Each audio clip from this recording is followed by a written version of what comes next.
Hey everyone, Zane here, and today we'll show you how to use Lyft Driver app.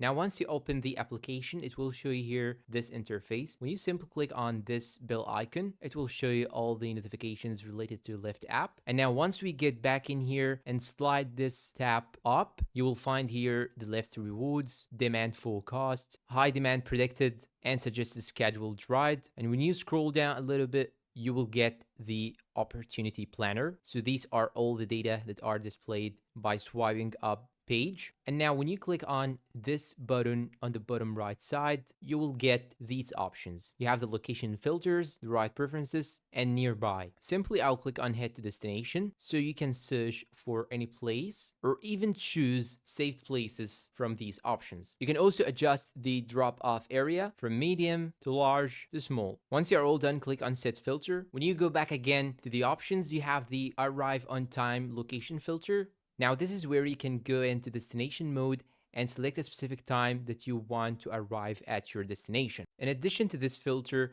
you have the stay within area filter. Now this is where you can select a radius and put the pickup and drop off location of any request will be within the radius. And you can slide this radius anywhere from 5 to 30 miles. Now when you go back to this section, you have here the wait times. Once you click on the wait times, this is where you can see on the map typical wait times for rides at your current time. And there's also a gas discounts option. Now this is where you can see certain gas stations that will offer discounts via the Upside app. And that's all for today's video. If you find it helpful, please don't forget to support us with like, subscribe, comment, share. Thanks for watching and see you in a new video.